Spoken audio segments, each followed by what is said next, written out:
Saya ucapkan terima kasih dan saya rasa sangat bersyukur kerana kita dah rancang sebenarnya rancangan untuk datang bersama dalam sesi Jelajah Ayuh Malaysia atas truk.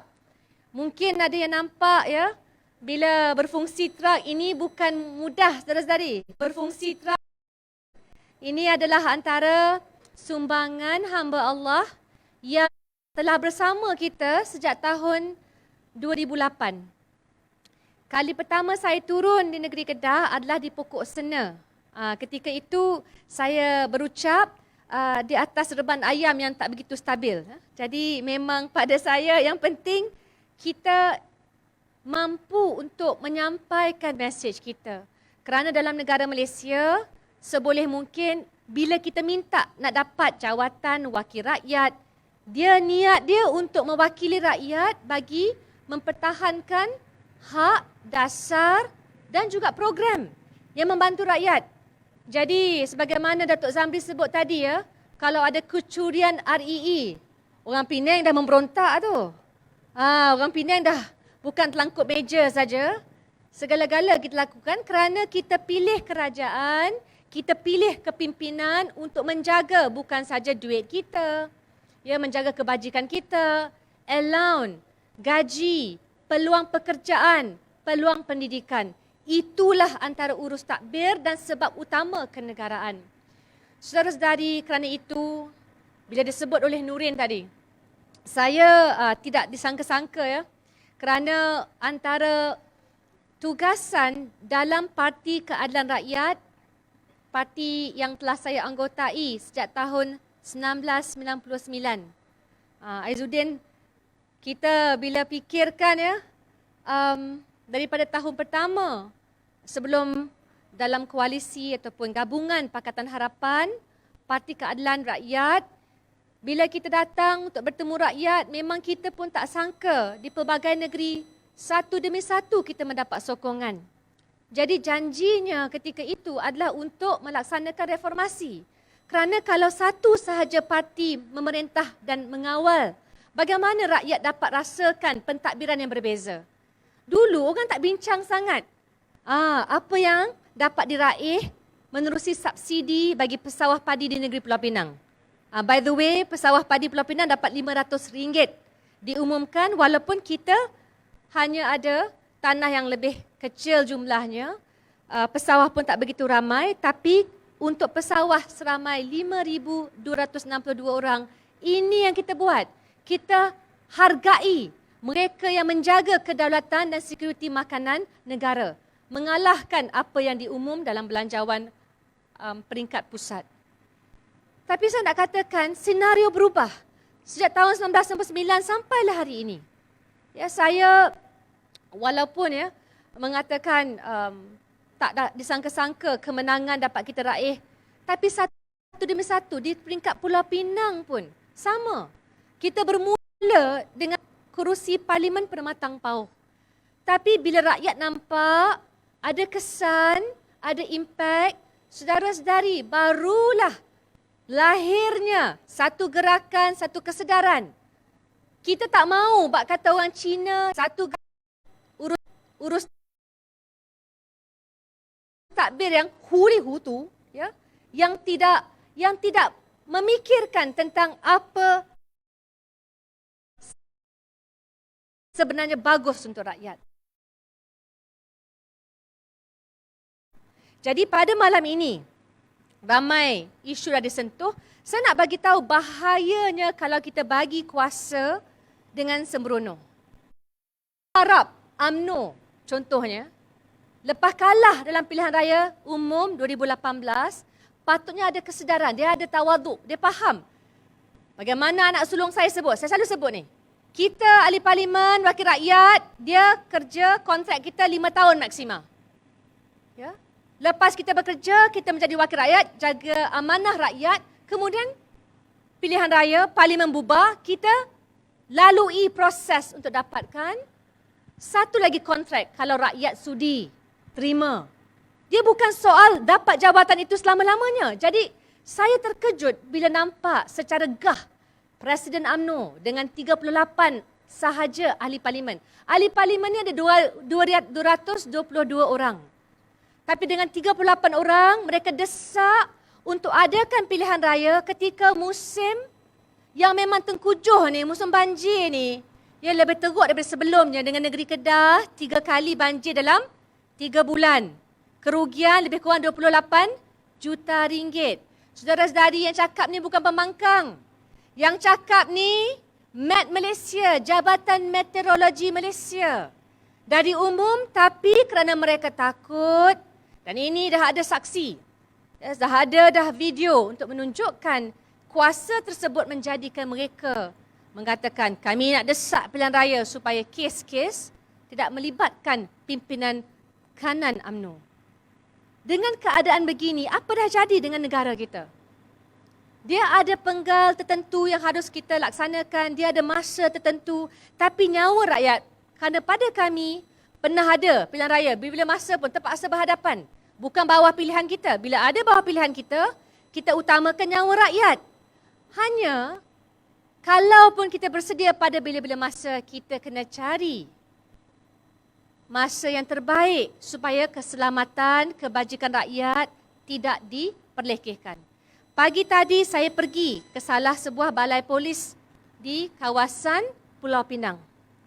Saya bertekankan pihak polis, pihak bomba dah berbulan minta daripada NADMA kelengkapan aset. Kelengkapan aset supaya bila banjir, siapa yang kena jaga? PDRM jadi the head of the task force, the head of operations. Mereka tak diberikan. Akhirnya siapa bagi?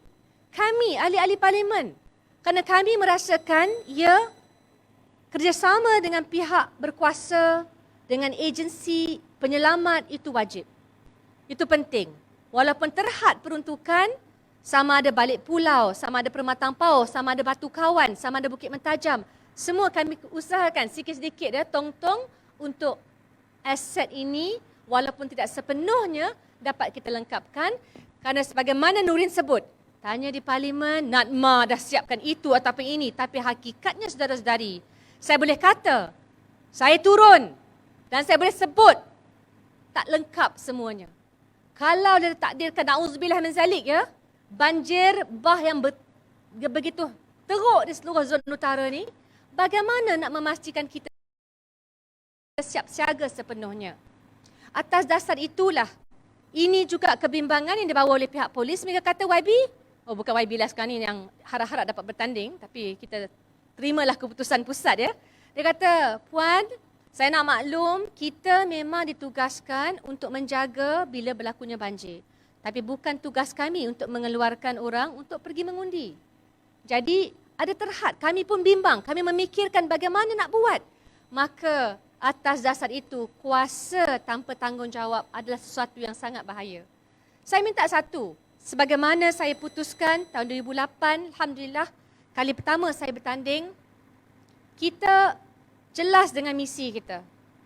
Kita tahu bila berlaku adanya pemimpin yang tak kisah tentang tanggungjawab, maka kita mahu ingatkan kerana bila kita ada peluang untuk takbir, kita kena selesaikan masalah rakyat. Ini senario Ayuh Malaysia.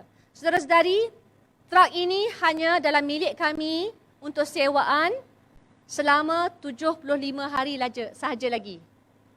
Maksudnya kita pun tahu, kita jaga elok-elok. Hampa jaga elok nah. Jaga elok truk nah. Kerana saya berkongsi antara negeri Perlis, negeri Kedah dan juga negeri Pulau Pinang. Kita nak bawa supaya kita bangkitkan semula. Anak muda ni saya nak bacakan ya. Anak muda ini boleh memberi kesan yang besar. Kalau kita lihat keputusan pilihan raya lepas yang melibatkan pilihan raya umum. Kalaulah pengundi bawah 35 tahun, mereka keluar mengundi, Pakatan Harapan menang sampai 117 kerusi parlimen. Barisan Nasional hanya 17. 117 lawan 17 kerusi parlimen. Jadi menunjukkan anak muda dan mereka yang didaftar secara automatik, bawah 35 ya, keluar berbondong-bondong untuk memastikan masa depan mereka terjaga. Saya bagi contoh mudah kerana ramai kata apa yang mampu keadilan ataupun Pakatan Harapan buat. Saudara-saudari, selain daripada apa yang telah kita capai di peringkat pusat disebut tadi, siapa calon? Memang ada yang khianat. Tapi saya nak maklum, tengok wajah-wajah di depan yang hadir, Nurin, Karupaya, Tok Zamri, ya Saiful, mereka juga bukan mereka yang lompat. Kita bersama dan kita terpaksa harungi ya kepahitan tersebut dan akhirnya alhamdulillah Malaysia antara negara yang punyai rang undang-undang Akta Anti Lompat. Ini penting. Nak tunjukkan bahawa undi rakyat kita hormati. Dan apa pun yang berlaku, siapa yang melompat, mereka akan menerima akibatnya. Jadi ini kesan yang sangat mendalam dalam hidup saya secara peribadi, kerana saya mahu kita mengakui, kita kena hormat undi rakyat. Ya, tak boleh tipu, tak boleh mengeluarkan kenyataan termasuklah statistik yang jelas merupakan satu manipulasi. Itu yang saya duk terkejut tu, orang Kedah tak marah kan dengan ambil hampa. Duk tanya juga, macam relax je kan. Jadi saya harap bila berlakunya salah guna kuasa, kita kena ada kemarahan. Kerana apa? Ia bukan peribadi, ia isu yang dipilih, yang berada di atas itu wajib menjaga kebajikan kita. Isu kedua adalah tentang yang saya dah mula sebut tentang petani. Ya, memang Kedah sekarang ada target nak naik daripada 43% ya, keluaran hasil padi. Tapi saya fikir yang penting berapakah gaji dan hasil yang dinikmati oleh petani di Malaysia ini. Petani di negeri Kedah. Dia cakap besar boleh, tapi hakikatnya kita masih lagi berdepan dengan para petani yang hidup tidak mampu menikmati hasil yang telah mereka keluarkan. Di peringkat Permatang Pauh, dan kita pastikan ya, di peringkat pusat mereka lihat secara mendalam, kita buat kajian kemiskinan. Kerana kemiskinan ni, selalunya kita cakap pasal golongan B40. Ya, kita sebut secara sembrono, B40 nak bagi bantuan. Tapi saudara-saudari, kalau kita tak letak tangga gaji yang mencukupi untuk menggambarkan keluarga ini perlu bantuan, tak kaji dia ada skim insurans kesihatan ataupun tidak. Dia ada tak ya simpanan lepas pendapatan. Anak-anak dapat tak pergi akses pendidikan semasa pandemik. Cukup tak satu handphone untuk 5 anak ataupun setiap seorang anak punya akses semasa sekolah tutup. Semua ini kita kaji bawah indeks kemiskinan pelbagai dimensi Matang Pauh. Bila kita kaji, bukan saja kita bagi bantuan. Isunya, kerajaan tak boleh rasa kalau orang hidup dulu ya bawah RM2,208 ya, itu memadai. Dia kena tambah untuk bagi bakul makanan, subsidi dan sebagainya. Tapi pada masa yang sama, kalau kerajaan juga bantu semua syarikat-syarikat kecil, industri kecil dan sederhana, saya nampak ini akan meranapkan sektor-sektor utama dalam negara. Ambil saja sektor ayam. Sebelumnya yang paling berjaya di Malaysia adalah sektor ayam. Ikan tidak sebagaimana berjaya, termasuklah padi, walaupun ada usaha ke arah itu. Tapi sektor ternakan ayam tidak diberikan subsidi secukupnya semasa mereka bergelut dengan kesusahan. Jadi akhirnya hari ini, kalau bawah BN, orang dok kata bukan saja harga barangan naik. Saudara-saudari, telur pun nak cari susah. Ini adalah realiti yang dihadapi.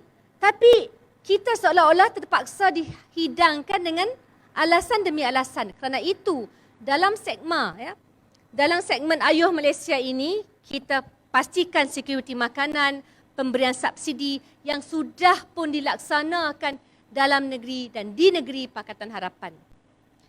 Saya nak tambah satu lagi tentang bab apa yang dilakukan di peringkat Permatang Pauh.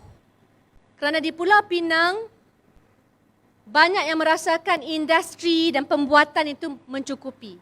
Tapi kita tidak sekali lagi mengangkat menerusi hasil petani, bagaimana mereka dihargai, maka festival padi antarabangsa peringkat Pulau Pinang kami buat setiap tahun. Walaupun kami ni bukanlah pengeluar padi sebanyak negeri Kedah dari segi tanahnya. Tapi kenapa? Nak bagi cakna, nak bagi faham, kalau petani masih miskin, macam mana kita boleh kata negara kita ni negara yang berjaya. Jadi Alhamdulillah untuk tahun ini 30,000 orang datang dengan hasil jerami padi yang dapat dilihat seluruh dunia. Saya sebut ni kenapa? Saya nak kata, ya kami serang kritik pentadbiran yang bobrok. Tapi kami nak bagi tahu, kami juga telah berjaya bila diberikan peluang. Yang kami minta di peringkat negeri Kedah untuk diberikan peluang. Bagi mentadbir, bagi menang, bagi memilih calon-calon kami supaya kami boleh mengubah masa depan dengan lebih baik lagi insya-Allah. Di negeri Pulau Pinang sekarang bukan sahaja isu padi. Kita tumpukan dan akhirnya kerajaan negeri bagi bantuan untuk pengeluaran vanila. Siapa yang duk masak kek pun tahu. Kita menggunakan vanila. Vanila ni saya cek balik $500 untuk 1 kilogram. $500 kali 5 lah kot sekarang kot kan. RM2,500 untuk 1 kilogram. Dan akhirnya bila diusahakan oleh anak muda Pulau Pinang menjadi pengeluar vanila terbesar di Malaysia menggunakan smart farming. Ya, memang satu kes saya nak bagi tahu bahawa semua ini mampu dilakukan kalau kita terus dengan usaha untuk berubah bila nampak kerajaan tu tidak langsung endah akan kehidupan rakyat. Ini teras-teras di bawah ayuh Malaysia yang kita nak tanam kepada rakyat. Saya nak sebut tentang krisis, tentang skandal dah banyak. Hampa semua tahu, orang Kedah lebih tahu. Yang orang duduk sini lebih tahu. Kalau tak tahu lagi, tak tahu dah apa lah kan. Tapi isunya memang dah sedar. Tinggal lagi bagaimana nak menarik, nak meyakinkan bukan sahaja mereka yang bekerja dalam sektor informal. Tapi nak menunjukkan bila kita ada peluang, kita mampu lakukan dengan lebih berjaya lagi. Saya nak sebut satu lagi iaitu bawah skim KWSP. Saudara-saudari, sekarang ini kerajaan kata mereka selamatkan ekonomi semasa kita buat PKP, semasa pandemik. Tapi rakyat diberi laluan mudah untuk keluarkan duit KWSP selama 4 kali. Ada yang kata, tu duit saya nak keluarkan. Saya tak nafi. Yang kita minta apa? Kerajaan wajib dahului. Bagi dulu duit sebelum paksa orang keluarkan simpanan mereka. Akhirnya, yang ada simpanan cukup untuk bersara hanya 3%. 77% ini bagi pencarum KWSP, mereka tidak ada simpanan yang cukup selepas bersara. Saudara-saudari, kita duk lihat ni, mungkin ahli parlimen adun, mereka ada duit saraan. Tapi kebanyakan rakyat Malaysia sekarang nak kerja lepas bersara tak ada duit dan tak ada peluang. Nak bersara dengan berkualiti pun tak ada cara. Dan inilah kenapa perlindungan sosial yang dibawa oleh mantan Timbalan Perdana Menteri Datuk Seri Dato' Wan Azizah Wan Ismail. Apa beliau bawa semasa Timbalan Perdana Menteri? Beliau pastikan skim Aisuri. Skim Aisuri untuk semua wanita yang dapat mencarum dan diberikan sokongan caruman oleh siapa? Oleh kerajaan sendiri. Ya, kita dengar banyak serangan terhadap kerajaan ketika itu. Saya tak kata kita sempurna. Kita ambil masa sekarang. Saya tak pernah pegang jawatan pun dalam kabinet. Tapi saya nak bagi tahu, bila kita terus, kita istiqamah dalam perjuangan kita, kita diberikan peluang untuk memperbaiki dasar manifesto, memperkukuh kegabungan kita. Nah, hari ini, saudara-saudari, hari ini, walaupun ya kita dihadapkan dengan pelbagai pilihan, semua kerajaan negeri Pakatan Harapan solid, bersatu, tak akan mengadakan pilihan raya negeri kerana kita kata sebulat suara, kita utamakan keselamatan rakyat. Yang nak buat hanya UMNO. Yang nak buat hanya kerajaan pusat sedia ada. Ya, termasuklah ada kerajaan-kerajaan negeri lain yang saya fikir tak memikirkan time-time macam ni bukanlah masa untuk kita fikir untuk menang demi kepentingan diri sendiri. Jadi, dalam convention yang kita adakan, kita teliti. Siapa di antara pimpinan yang ada yang boleh kita naikkan sebagai anggota kabinet? Siapa yang kita boleh naikkan untuk mentadbir dan menyelesaikan masalah rakyat? Semua ini, saudara-saudari, bukanlah perkara yang mudah. Tapi saya nak bagi tahu daripada jaminan security makanan. Ya, daripada kedua, tak payah fikir dah. Projek-projek berskala besar, buat apa? Apa guna saya ni dalam PAC? Saya tahu memang penting dalam bidang ketenteraan, saya tak nafikan. Tapi sebelum kita teruskan dengan projek, kita juga kena ingat kelengkapan pakaian tentera. Veteran bagaimana dijaga. Kalau nak pilih, jangan menteri masuk campur.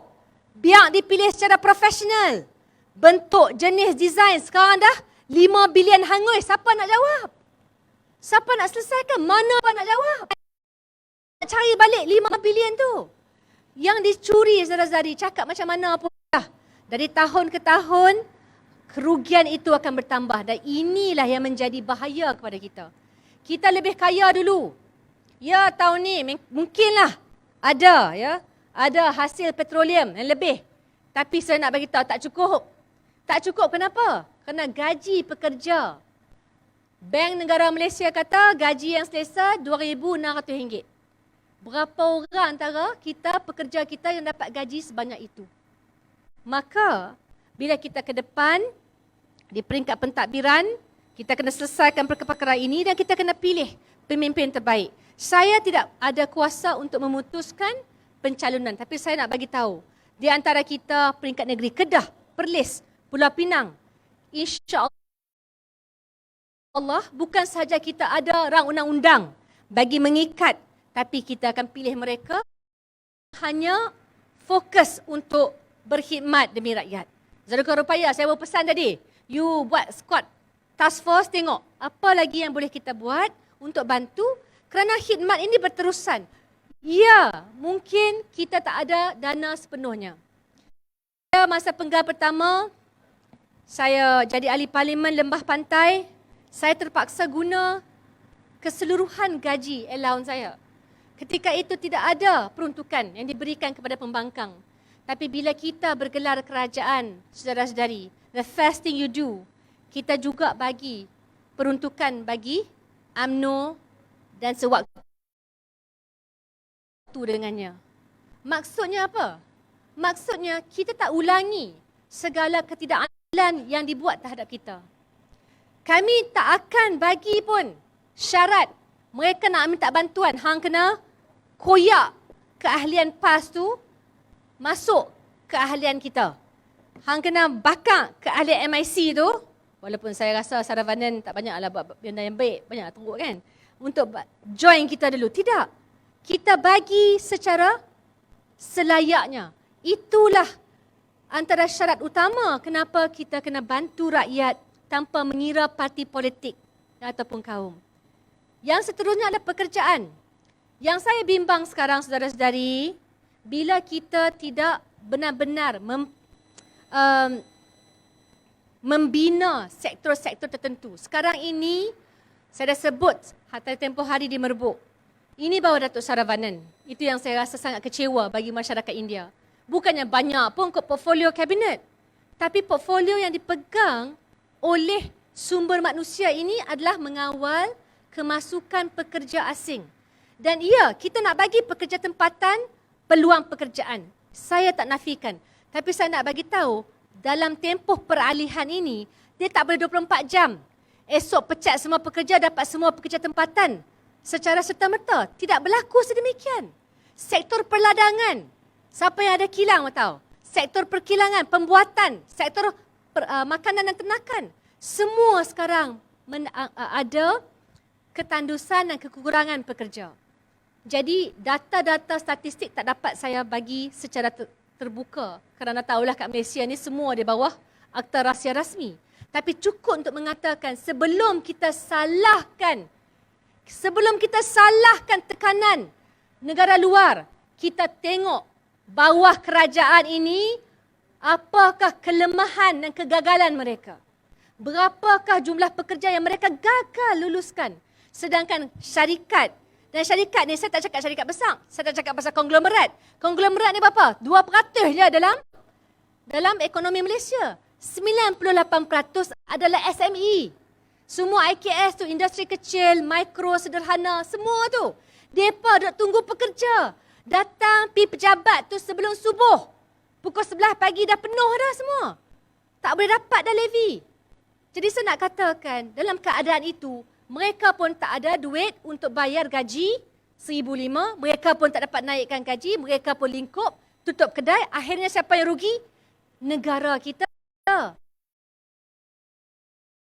Bukannya anggota kabinet. Kerana anggota kabinet, kalau pun banjir, boleh naik bot besar, saudara-saudari. Boleh naik bot besar sementara balai polis nak tunggu. Rubber boat diberikan pada mereka. Mereka tak perlu, susah mereka boleh naik helikopter. Tapi rakyat yang harus harungi, kita yang harus fikirkan bagaimana masa depan kita, maka sehaluan dengan tema Ayuh Malaysia. Kalau kita nak perubahan, nak pastikan bukan saja target dari segi perlindungan sosial, dari segi memilih pemimpin yang bertanggungjawab. Dan tak suka kami tak apa, saya kata simple. Setiap pilihan raya boleh pilih baru. Ya, yang kita tak mahu bila ada pemimpin, dahlah kalah, tak malu pula masuk balik mentadbir. Lepas tu mentadbir, tidak ada rasa rendah diri, kebertanggungjawab. Maka yang kami minta bagi negeri Kedah, macam orang Kedah yang rasa, orang Kedah yang kena curi, saya kat Pulau Pinang, saya merasa sakit buat Kedah kerana pada saya kejayaan yang kita ada, termasuklah apa yang mampu kita buat. Kita sama-sama belajar pun. Ya, negeri Kedah pun yang punya sungai muda. Jadi apa yang kita nikmati itu, kita mahu seluruh zon utara hadapi, nikmati dan insya-Allah rakyat dapat diangkat daripada keadaan sedia ada. Maka hadirin hadirat, ini baru round pertama. Saya tahu bukan mudah, saya nak bagi tahu pada ibu ayah kat sini, siapa yang ada anak-anak, pastikan yang dah memang dapat mengundi anak. Tolong fikirkan, tolong keluar mengundi. Tolonglah keluar mengundi. Saya memang nak bagi tahu, dapat panggilan telefon ni daripada negara-negara luar. Zimbabwe semua. Semua nak bagi tahu, YB, kami nak balik mengundi ni. Macam mana nak hantar undi pos ni? Semua dah susah hati. Tiba-tiba orang kat Malaysia tak mahu mengundi, marah pula. Ya, marah, kami pun marah. Kami tak lompat kan. Jadi kita dah ada undang-undang baru. Dah ada beberapa usaha. Dalam hidup dan Islam dia kata apa? Jangan putus harap. Kita kena usaha juga. Banyak mana pun kita usaha juga. InsyaAllah berhasil. Yang penting jangan sekali-kali putus asa. Ya, maka kita kibarkan dan kita naikkan semangat dan kita pastikan di seluruh kawasan parlimen, bukan saja Padang Serai, kenalah keluar mengundi ramai-ramai. Kena. Dan saya minta ini juga untuk semua yang hadir, yang layak, kerana saya percaya kita insya-Allah kali ini bila nampak UMNO ketakutan sampai begitu, saya tak pernah bayangkan presiden dia boleh sampai keluar kata-kata macam tu. InsyaAllah peluang kita untuk menang sangat cerah. Tinggal lagi sikit lah, kena sabar. Sikit yang sabar dan orang Kedah kena marah lagi kot. Kan? Kena marah lagi kot. Kerana apa? Kerana kita nak pastikan selepas ini kita ada kerajaan ya, bawah Pakatan Harapan yang bertanggungjawab dan mahu memenuhi keperluan rakyat. Seperti mana saya kata, kita minta satu penggal. Hampa janganlah bagi 22 bulan kan. Jadi satu penggal, lepas tu kita memang tahu kuasa rakyat, kuasa keramat. Rakyat nak ubah lepas tu memang rakyat ada hak. Kerana kami hanya mahu peluang itu untuk melaksanakan yang terbaik. Baik, setakat itu saja saya ucapkan terima kasih. Ya, saudara-saudari, anggota polis tepuk sikit semua PDRM belakang. Kerana kita semua dah pernah rasa, lock up pernah rasa kan. Tapi kita tahu mereka menjalankan tugas. Dan kita dalam usaha ni, kalau dulu TV3 banyak kena saman kan? Banyak kena saman fitnah. Sekarang Rafizi pun dah keluar. 27 Oktober saya pula keluar TV3. Tepuk sikit. Jangan lupa tengok. Hampa kena tengok TV3. Kenapa? Kerana bila kita tak putus harap daripada fitnah apa jadi lagi, mereka terpaksa juga bagi ruang kepada kita. Ya, we will never give up. Macam Arsenal lah kan. Satu ketika dulu tak pernah menang pun. Tapi Arsenal dengan Liverpool pun kita sapu. Sikit lah bagi Chan. Tapi nak bagi tahu, sama juga bila kita teruskan usaha kita. Kita jangan rasa tak ada langsung kesan. Tak. Anggota polis pun saya bagi tahu. Saya nampak. Bila lama-lama mereka rasa ahli politik, hampa buat apa pun tak apa. Kita anggota polis, bila lama sebut pada saya, kami profesional. YB. Kami profesional. Kami tak tengok kiblat. Kalau kami nak raid, ada dadah ke, ada apa dia panggil, dadah ADK. Ada panggil judi haram, kami raid je. Mana-mana kuasa politik pun kami tak endah. Dan itulah yang kita mahukan di Malaysia. Sama dengan SPRM-nya, sama dengan peguam negaranya. Jangan takut, tak ada merpati dah kat mana-mana pun. Merpati masuk dalam lokap, that's it for you kan. Itu yang kita mahukan. Jadi perjuangan kita masih panjang. Kita tak boleh nak rasa letih. Pasal macam itulah. Saya pun dah ingat masa tahun 2008, kempen 2 minggu lah. Lepas tu saya lah kena tapau kan. Tapi tiba-tiba saya menang. Dan berkat sokongan rakyat. Daripada 2008 sampailah. Ni tahun bila ni? 2022 sudah lagi. 2022. Jadi insyaAllah yang penting kita teruskan kerja kita. Dan kita ada peluang besar. Dan saya percaya kali ni, kalau kita teruskan semangat ni, insyaAllah bukan saja jumpa kat Putrajaya. Nak jumpa, nak laksana ni banyak program, banyak kerja, banyak lagi tugasan untuk menyelamatkan rakyat daripada malapetaka ekonomi insya-Allah. Sama-sama kita usahakan kerana tak ada apa-apa yang kita boleh buat tanpa kerjasama rakyat dan pakar-pakar yang bersama. Sekian, wabillahi taufiq wal hidayah. Wassalamualaikum warahmatullahi wabarakatuh. Orang Padang Serai, jangan lupa keluar mengundi. Jangan lupa cek status. Tak ada register dah. Pergi cek status. 18 tahun dah boleh mengundi. Jangan buat-buat lupa. Saudara Karupaya, apa yang saya minta bagi tahu. So, ya buat. Dan semoga kita bertemu lagi.